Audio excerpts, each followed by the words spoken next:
আরেকটি কূপ দেখাচ্ছি আপনাদের। পাশে একটি, এই পাশে একটি, আরেকটি কূপ দেখাচ্ছি। দেখুন, ইন্দিরা বা পানির কূপ। এখানে বসবাসকারী এই গণ এই কূপ হইতে তাদের খাওয়ার পানি সংগ্রহ করত। জমিদারগণ মানে বালিটা জমিদারগণ এখান থেকেই পানি সংগ্রহ করত। এটাই কূপ আমরা দেখতে পাচ্ছি। এটা ঢেকে রাখা হয়েছে, তাই পানির কূপ। এখন যে ভবনটি দেখাবো, এই ভবনটি গোবিন্দ রাম সাহার জ্যেষ্ঠ পুত্র দুদিরাম সাহায়ের পরিবারের সদস্যরা বসবাস করত। এটি এই পরিবারের অন্দরমহলে অংশ বিশেষ। এই ভবনটি দোতলা বিশিষ্ট ভবন। এতে মোট 4টি কক্ষ আছে, কিন্তু বর্তমানে এই ভবনটি প্রায় ঝুঁকিপূর্ণ হয়ে গেছে, যে কারণে ভিতরের দৃশ্যটা, এখানে কোনো দরজা কিছুই নেই। তারপরেও আপনাদের দেখাচ্ছি এই ভবনটির বর্তমান অবস্থা। দেখুন, ভবনটা প্রায় শেষ পর্যায়ে চলে আসছে। বড় ধরনের কোনো ভূমিকম্প হলে এই ভবনটির অংশবিশেষ আর খুঁজে পাওয়া যাবে না। এই সেই ভবন, অন্দরমহল ছিল।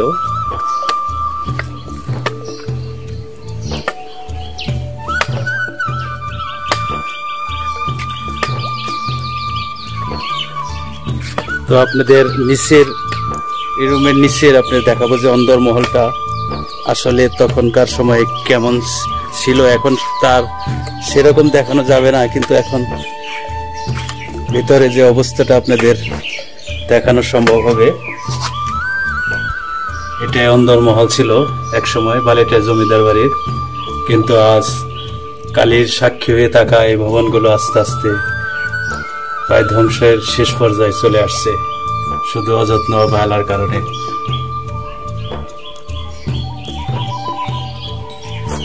আমরা অন্দরমহলের এই যে দরজাগুলো,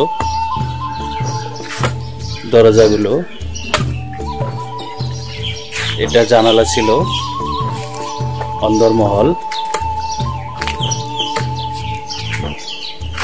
অন্দরমহলের আমরা ভিতরে ঢুকছি। দেখুন, সেই পুরনো কাঠের কারুকার্য রয়ে গেছে। এক সময় অন্দরমহলে কত আনন্দ লেগে থাকতো, কিন্তু আজ সেই জমিদার কথা বিলুপ্ত হওয়ার পথে পথে সবকিছুই শেষ হয়ে গেছে।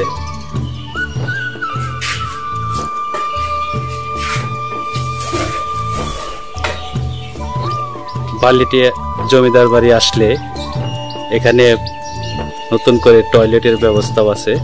আপনারা যারা এখানে পর্যটক, এখানে যারা আসবেন, তাদের টয়লেটের ব্যবস্থা এখানে রাখা হয়েছে, পুরুষ মহিলা। এটাই অন্দরমহল। সিমেন্টের আস্তরণ খসে পড়ে গেছে।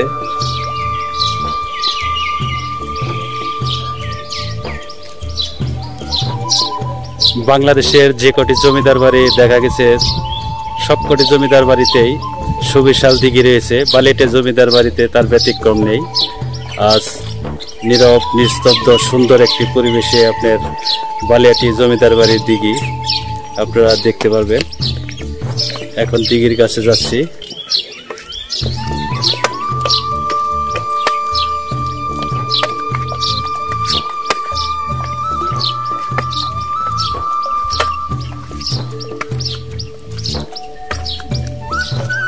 যখন জমিদার প্রথা ছিল, ঠিক তখন এখানে এই পুকুরে ঘাটলায় জমিদাররা পুকুরের চারদিকে সৌন্দর্য দেখতো, আর বসার জন্য দেখুন এরকম ব্যবস্থা ছিল। আর এই যে ঘাটলা, পুকুরটা তখনকার সময়, এখন পানি শুকিয়ে গেছে, কিন্তু ঘাটলা দেখুন এরকম কয়েকটা ঘাটলা রয়েছে।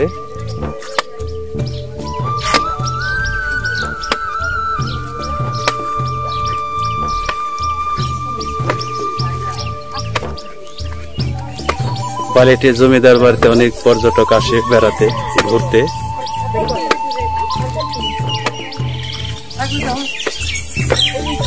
এই যে আরেকটি ঘাটলা দেখা যাচ্ছে।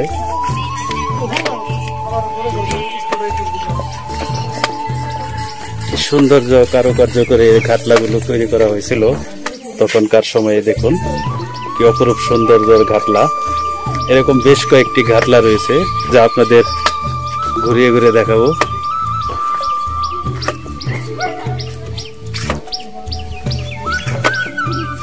এই ভবনের জমিদাররা এই ভবনের পাশ দিয়ে এই পুকুরটা করেছে। দেখুন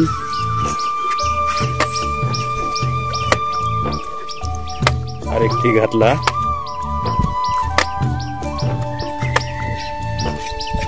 আরেকটি ঘাটলা।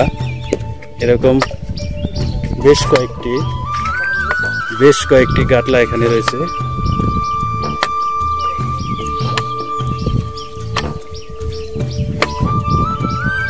দিঘি, জমিদার বাড়ির পাশে ভিতরে আসলেই এই দিঘিটি আপনি দেখতে পারবেন। কি সুন্দর দিঘি দেখুন, চতুর্দিকে এই ঘাটলা, ওপাশে একসাথে দুইটা।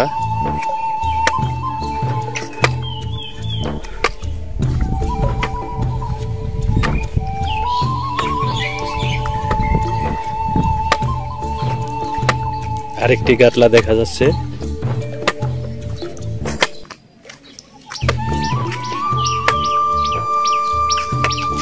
পাশের দেয়ালটা অনেক সুউচ্চ। কিভাবে জমিদাররা এরকম সুবিশাল দেয়াল তৈরি করত। এটা আমি এখনো পুকুরের চারপাশে আছি, আপনাদের সবাইকে ঘুরে ঘুরে দেখাচ্ছি।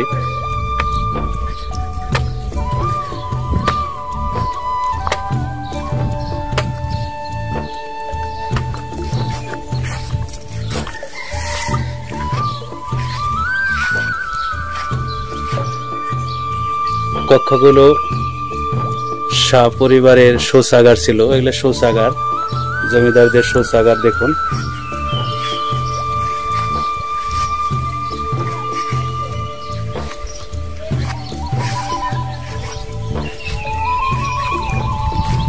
এটা পুকুরের চারপাশেই।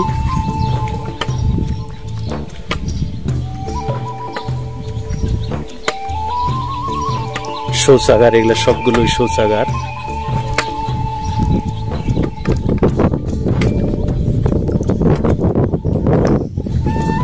দেখুন শৌচাগার কেমন ছিল জমিদারদের।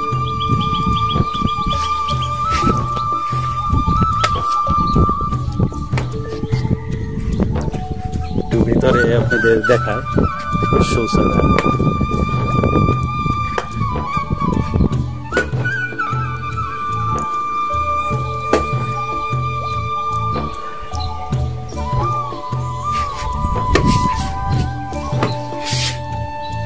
শৌচাগার মানে টয়লেট, বুঝতেই পারছে।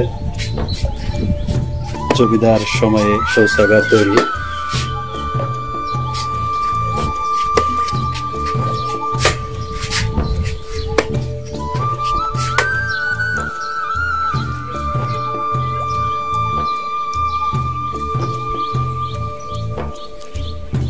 শৌচাগার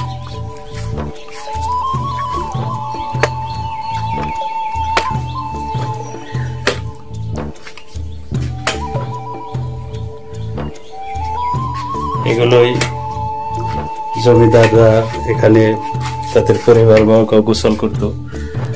সেই ঘর এখন অযত্নে ভরে আছে পাতায়, কিন্তু এক সময় যেখানে পরিষ্কার পরিচ্ছন্ন থাকতো।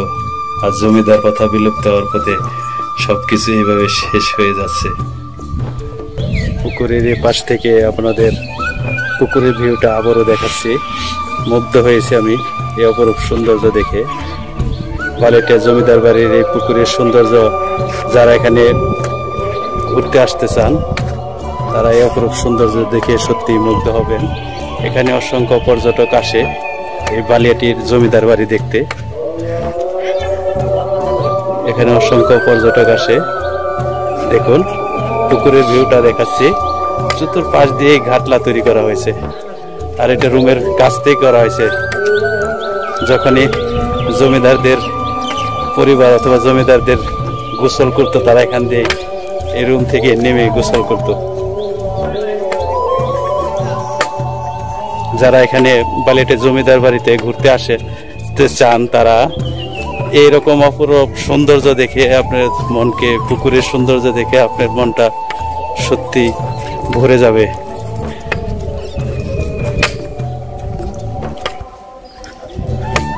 আর কি বিশাল সুউচ্চ করে প্রাচীর তৈরি করা হতো, এখান দিয়ে এই দেয়াল ফটকে চুর অথবা ডাকাত আসা উপায় অসম্ভব। এভাবেই করা হয়েছে। দেখুন পাশেই আমরা দেখতে পাচ্ছি একটা তাল গাছ। দেয়ালগুলো কিভাবে কত উঁচু, দেখুন কত উঁচু দেয়াল, এখান দিয়ে বাইরে থেকে ঢোকা পায় অসম্ভব ছিল। আর এই পুকুরের যারা এই গোসল দেখবে জমিদারদের, সেটাও প্রায় অসম্ভব ছিল। এভাবেই করা হয়েছিল। পুকুরটা দেখুন, আমি যতই মুগ্ধ হচ্ছি শুধু এই পুকুরটা দেখে। জমিদার বাড়ির এই পুকুরটি কত সৌন্দর্য বহন করছে, আর কালের সাক্ষী হয়ে দাঁড়িয়ে আছে এই প্রাচীরগুলো, যা স্থাপত্যশৈলী কারুকার্য দিয়ে তৈরি করা। দেখুন কি অপরূপ সৌন্দর্য, যা সত্যি আপনাকে মুগ্ধ করবে। মনোরম সৌন্দর্য পরিবেশে যারা পরিবার পরিজন নিয়ে ঘুরতে আসতে চান, তারা এরকম একটি সুন্দর পরিবেশে বেড়াতে আসতে পারেন। দেখুন ঘাটলাগুলো চতুর্পাশ দিয়ে ঘাটলা।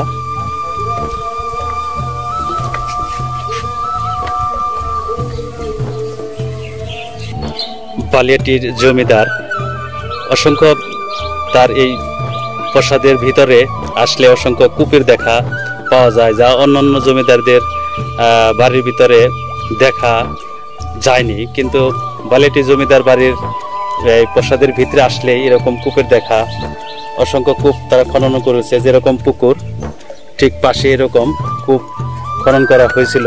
দেখুন এটার ভিতরে কূপটা এরকম। আরেকটু সামনে এগিয়ে আসলে আরেকটা দেখতে পারবেন।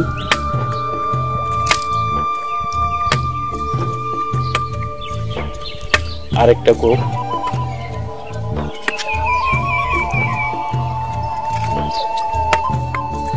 আরেকটু সামনে এগিয়ে আসলে আমরা একটা লিফলেটে দেখতে পারবো ইন্দিরা বা পানির কূপ। এখানে বসবাসকারীগণ এই কূপ হইতে তাদের খাওয়ার পানি সংগ্রহ করত। এটা খাওয়ার পানি সংগ্রহ করার কূপ। এগুলা জমিদার, বালিয়াটির জমিদার এখান থেকে পানি সংগ্রহ করত। আর এটা এই কূপগুলো, তিনটা কূপ একসাথে পুকুরের সাথে।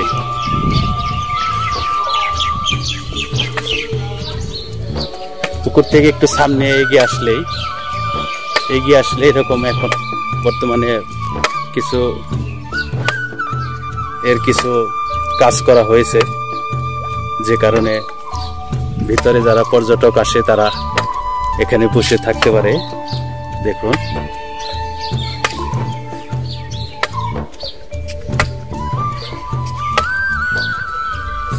দেয়াল, পাশে স্থাপত্যশৈলীর এই ভবনগুলো দেখা যাচ্ছে।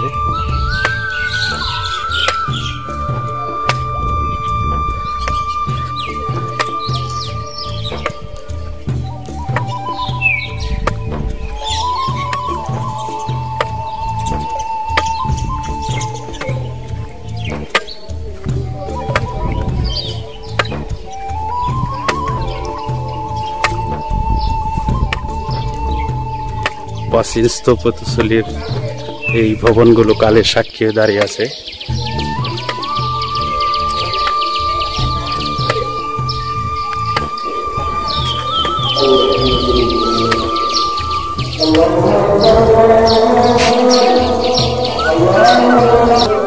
বাড়ির ভিতরে ঢুকলাম, মানে বারান্দায়। এখানকার দৃশ্য দেখাচ্ছি। এখন অযোধ্যা বেলায় অনেকটাই এর জলস হারিয়ে গেছে।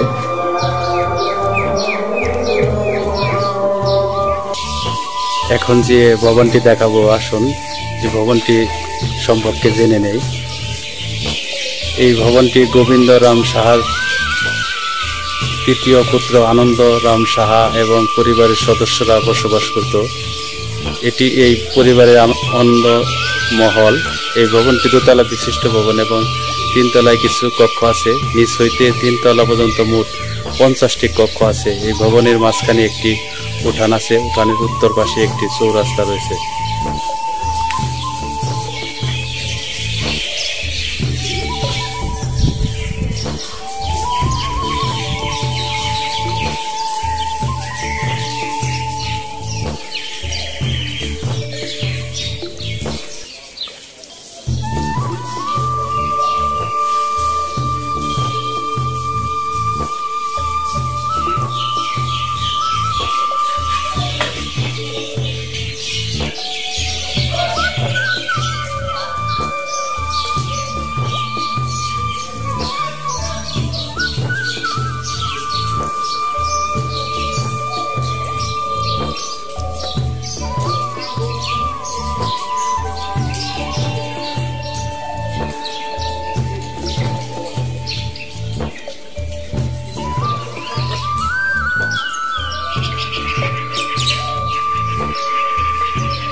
ভবনের ভিতরের দৃশ্য দেখুন। এই ভবনটি গোবিন্দরাম সাহার চতুর্থ পুত্র গোলাপরাম সাহার মূলত ভবনটি প্রশাসনিক ব্যবসায়িক কাজে ব্যবহার করত। এই ভবনটি 3 তলা বিশিষ্ট ভবন। নিচতলা হইতে 3 তলা পর্যন্ত মোট 30টি কক্ষ রয়েছে। ভবনটি আপনাদের এখন দেখাবো।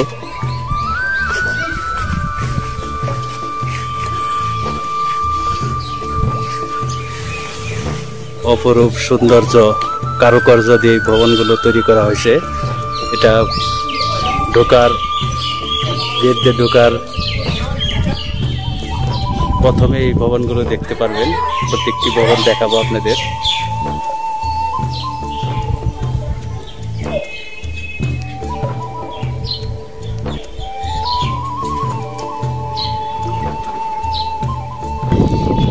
এই ভবনটি গোবিন্দরাম সাহার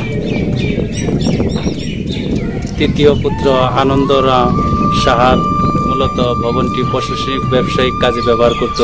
এই ভবনটি দোতলা বিশিষ্ট ভবন। নিচতলা হইতে দোতলা পর্যন্ত 16টি কক্ষ রয়েছে। এখন এই ভবনটি দেখাচ্ছি।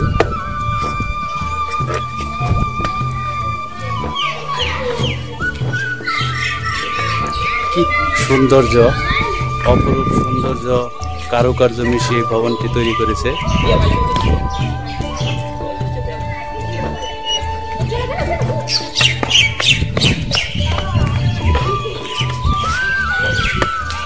আমরা এখন পরের ভবনটিতে আসছি।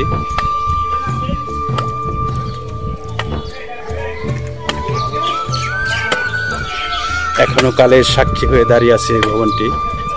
এর সৌন্দর্য কারুকার্য দিয়ে তৈরি করা, যা দর্শনার্থীদের মুগ্ধ করবে। এখন যে ভবনের কাছে আসছি, এই ভবনটি গোবিন্দরাম সাহার দ্বিতীয় পুত্র পণ্ডিত রাম সাহার মূলত ভবনটি প্রশাসনিক ও ব্যবসায়িক কাজে ব্যবহার করত। এই ভবনটি দোতলা বিশিষ্ট ভবন। নিচতলা হইতে দোতলা পর্যন্ত মোট 16টি কক্ষ আছে। বর্তমানে ভবনটি জাদুঘর হিসেবে ব্যবহৃত হচ্ছে, যা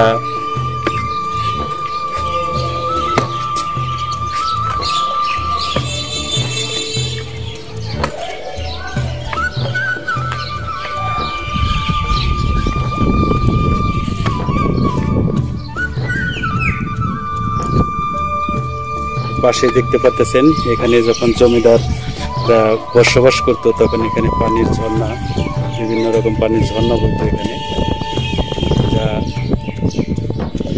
শেষ সর্বশেষ ভবনটি সামনেই। এই ভবনটি গোবিন্দরাম সাহার জ্যেষ্ঠ পুত্র দধিরাম সাহার। মূলত ভবনটি প্রশাসনিক ও ব্যবসায়িক কাজে ব্যবহার করত। এই ভবনটি 3 তলা বিশিষ্ট ভবন। নিচ হইতে নিচতলা পর্যন্ত মোট 16টি কক্ষ রয়েছে। দেখুন, কালের সাক্ষী হয়ে দাঁড়িয়ে থাকা অপরূপ সৌন্দর্য কারুকার্য দিয়ে এই ভবনগুলো তৈরি করেছিল, যা দর্শনার্থীদের বারবার মুগ্ধ করে। আপনারা দেখতেই পাচ্ছেন যে ভবনটা কি অপরূপ সৌন্দর্য। পিলারগুলো সেই জমিদাররা যখন ছিল তখন যেরকম ছিল ঠিক সেরকম নেই। তারপরেও এর জুলুস বোঝা যাচ্ছে যে তখনকার সময়ে যত্ন করার কারণে কতটা সুন্দর দেখাতো। কিন্তু আমরা সেই সময় তো আর দেখতে পারি নাই। ঠিক এখনই আপনাদের দেখাচ্ছি, তবু এর সৌন্দর্য দেখুন, কতটা কারুকার্য মিশিয়ে এই ভবনগুলো তৈরি করেছে। ভবনের পাশে নাট্যমঞ্চ, বলিয়াটি পাবলিক ক্লাব অ্যান্ড লাইব্রেরি।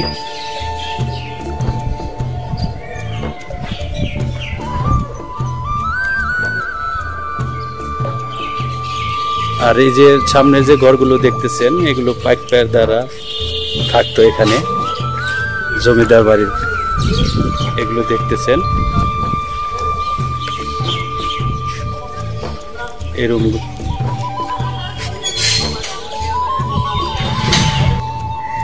তিনটি ভবনই একসাথে আপনাদের এই ভিডিও এখন দেখতে পাচ্ছেন। 3টি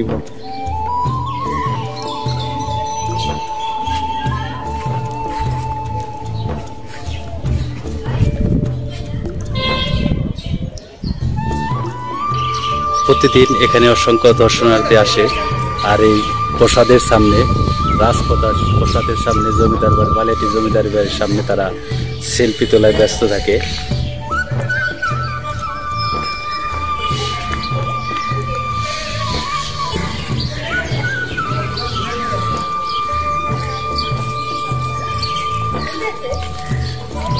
আর এখানেই বালিয়াটি জমিদার বাড়ির আর যে ঘরগুলো দেখতেছেন, এখানে পাইকাররা থাকতো, মেহমান আসলে থাকতো। এখন শুধু স্মৃতি হয়ে এই ভবনগুলো দাঁড়িয়ে আছে।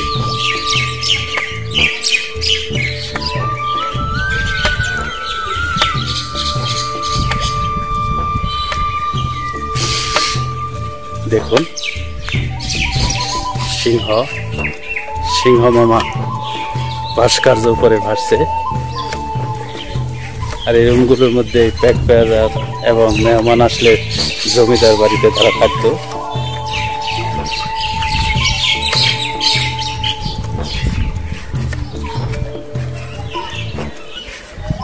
প্রিয় ভিউয়ার, যতটুকু সম্ভব আপনাদের বালিয়াটি জমিদার বাড়ি ঘুরে ঘুরে সবগুলোই ভিডিওর মধ্যে ধারণ করা হয়েছে, যেন আপনারা দেশের দূর দূরান্ত থেকে আপনারা বালিয়াটি জমিদার বাড়িটি সম্বন্ধে জানতে পারেন। পিলারগুলো কতটা সৌন্দর্য দেখুন, কিভাবে পিলারগুলো গাঁথনির সাহায্যে কিভাবে উপরে উঠাইছে। এগুলো কতটা সৌন্দর্য ছিল তখনকার সময়ে, বুঝতেই পারছেন। পিলারগুলো, ভবনের পিলারগুলো দেখুন, গাঁথনির সাহায্যে মিশিয়ে উপরে উঠাইছে। দেখুন পিলারগুলো কতটা সৌন্দর্য বহন করছে।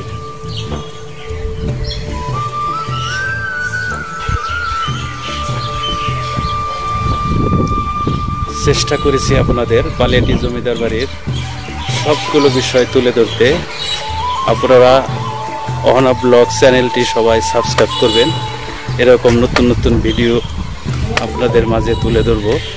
আজ আমরা এসেছিলাম বালিয়াটিয়ার জমিদার বাড়িতে, এটা সাটুরে অবস্থিত।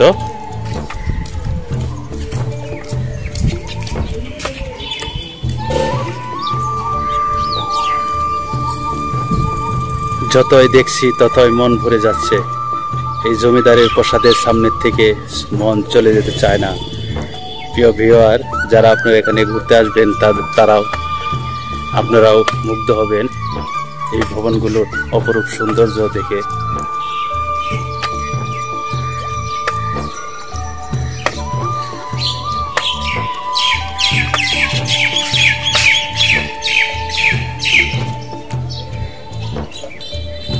আসুন আমরা বলিয়াটি প্রসাদ সম্পর্কে কিছু বিষয় জেনে নেই। বাংলাদেশ খ্রিস্টীয় 19 শতকের একটি অপূর্ব নিদর্শন বালিয়াটি প্রসাদ। বালিয়াটি জমিদার গোবিন্দ রাম সাহার ছিলেন এর প্রতিষ্ঠাতা। তিনি ছিলেন খ্রিস্টীয় 18 শতকের মাঝামাঝি সময়ের পূর্বে একজন বড় মাপের লবণ ব্যবসায়ী। দধিরাম, পণ্ডিত রাম, আনন্দরাম এবং গোপাল রাম নামের 4 পুত্র রেখে তিনি প্রয়াত হয়েছিলেন। সম্ভবত বলিয়াটি প্রসাদটি তাদেরই দ্বারাই নির্মিত হয়। 5.88 একর জমির উপর বিস্তৃত এই নিদর্শনটি বিভিন্ন পরিমাপ ও আকৃতির 2 কোঠা ধারণ করেছে। উত্তর দিকে রয়েছে 6 ঘাট বিশিষ্ট একটি পুকুর। এছাড়া ভেতরে রয়েছে 7টি খণ্ডে বিভক্ত বিভিন্ন স্থাপনা। পুরো অংশটি চারদিকে সীমানা প্রাচীর দিয়ে ঘেরা। দক্ষিণ প্রাচীর পাশাপাশি একই ধরনের 4টি খিলান দরজা রয়েছে। প্রতিটির উপর রয়েছে একটি করে সিংহ। স্থাপনা সমূহের আকর্ষণীয় দিক হল সারিবদ্ধ বিশাল আকৃতির করিন্থিয়ান থাম, লোহার বিম, ঢালাই, লোহার পেঁচানো সিঁড়ি, জানালায় রঙিন কাজ, কক্ষের অভ্যন্তরে বিশাল আকৃতির বেলজিয়াম আয়না, কারুকাজখণ্ডিত দেয়াল ও মেঝে, ঝাড়বাতি ইত্যাদি। বালিয়াটির প্রসাদটি বর্তমান সংস্কৃতি বিষয়ক মন্ত্রণালয়ের আওতাধীন প্রত্নতত্ত্ব অধিদপ্তরকৃত 1968 সনের এন্টিকুইট অ্যাক্টের 14 নং ধারা 1976 সনের সংশোধনের আওতায় সুরক্ষিত সংগৃহীত হচ্ছে। পশ্চিম দিকে থেকে দ্বিতীয় স্থাপনায় দ্বিতলের একটি অংশ জাদুঘর সংগৃহীত বিভিন্ন প্রাচীন নিদর্শন বৈধ হয়েছে। যারা বিদেশি ভাইদের, যারা বিদেশ থেকে এটা দেখবেন, তাদের বলিয়াটি প্রসাদ সম্পর্কে লেখাটি দেখতে পাচ্ছেন।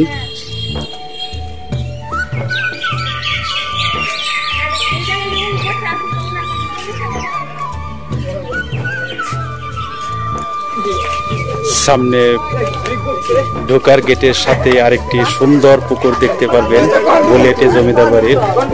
দেখুন পুকুরটি কতটা সুন্দর করে, এটা প্রজাদের জন্য এই পুকুরটি খনন করেছিল জমিদাররা। এটা রাস্তার সাথেই, রাস্তার বাম পাশে জমিদার বাড়ি, ডান পাশে এই পুকুরটি। আপনারা এই পুকুরের সৌন্দর্য দেখে মুগ্ধ হবেন।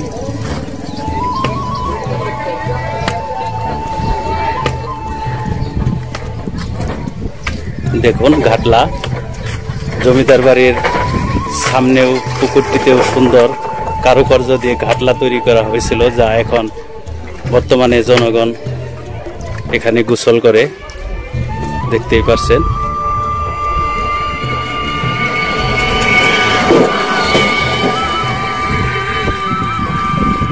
গেট থেকে বের হয়েই আমরা সামনে এগোচ্ছি। জমিদাররা যেখানে পূজা পালন করত, যেখানে পূজার বিভিন্ন পূজায় আনন্দমুখর ছিল, সেখানেই আমরা যাচ্ছি। এটা পুকুরের পাশ দিয়ে রাস্তা, এখানেও অনেক দর্শনার্থী আসে দেখতে, ঘুরতে। আমরা যাচ্ছি জমিদার সময়ে যেখানে পূজা পালন করা হতো, মন্দির, সেখানেও আপনাদের দেখাচ্ছি, চেষ্টা করছি পুরো জমিদার বাড়িটি আপনাদের এক নজরে এই ভিডিওর মাধ্যমে দেখানোর জন্য। পুকুরের এই পাশ থেকেও ভবনগুলো দেখা যাচ্ছে, ভেসে আসছে। যতই দেখি ততই মন ভরছে এই জমিদার বাড়িটি দেখে, মন চাচ্ছে না এখান থেকে যেতে। তবু আপনাদের জন্যই সব ঘুরিয়ে ঘুরে দেখিয়েছি। এখন জমিদাররা, যেখানে জমিদার হিন্দু ছিল বিধায় তারা পূজা করতো, আর এখানকার সেই মন্দিরগুলো আপনাদের দেখাবো। আশা করি ভারত থেকে অনেকেও দেখবেন, এটা অনেক পুরনো।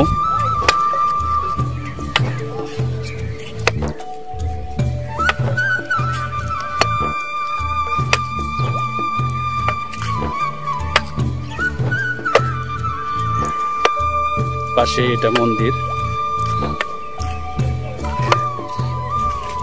আর সেই পুরনো ঘর। এখানে পূজার সময়, দুর্গা পূজা, বিভিন্ন সময় এখানে অসংখ্য মানুষ জড়ো হতো। আর জমিদার কথা নেই, কিন্তু কালের সাক্ষী হয়ে দাঁড়িয়ে আছে এরকম অপরূপ সৌন্দর্য বলিয়াটির জমিদার বাড়ি। এখানে ঘুরতে আসলে